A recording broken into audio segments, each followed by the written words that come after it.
'Twas the night before Christmas, when all through the house not a creature was stirring, not even a mouse. The stockings were hung by the chimney with care, in hopes that St. Nicholas soon would be there. The children were nestled all snug in their beds, while visions of sugar plums danced in their heads.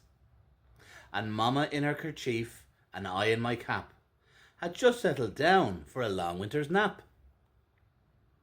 when out on the lawn there arose such a clatter, I sprang from my bed to see what was the matter. Away to the window I flew like a flash, tore open the shutters and threw up the sash. The moon on the breast of the new fallen snow gave lustre of midday to objects below, when what to my wondering eyes should appear but a miniature sleigh and 8 tiny reindeer, with a little old driver so lively and quick, I knew in a moment it must be Saint Nick. More rapid than eagles his coursers they came, and he whistled and shouted and called them by name. Now Dasher, now Dancer, now Prancer and Vixen, O Comet on Cupid, on Donner and Blitzen. To the top of the porch, to the top of the wall, now dash away, dash away, dash away all. As dry leaves that before the wild hurricane fly, when they meet an obstacle, mount to the sky, so up to the house top they coursers they flew, while the sleigh full of toys, and St. Nicholas too. And then in a twinkling I heard on the roof the prancing and pawing of each little hoof, as I drew in my hand and was turning around.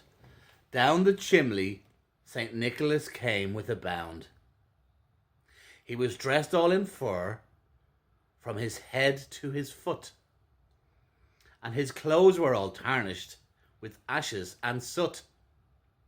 A bundle of toys he had flung on his back, and he looked like a peddler just opening his pack.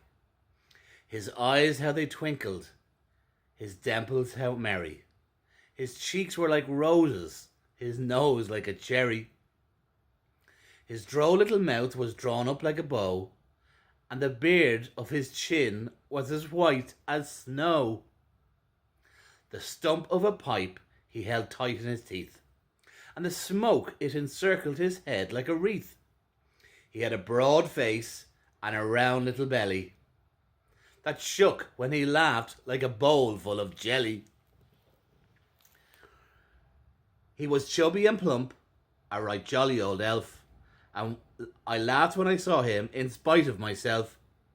A wink of his eye and a twist of his head soon gave me to know I had nothing to dread.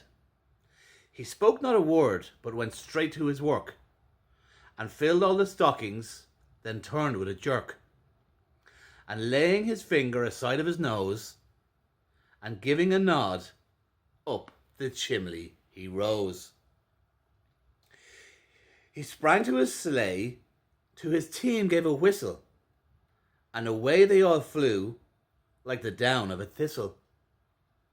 But I heard him exclaim, ere he drove out of sight, Happy Christmas to all, and to all a good night.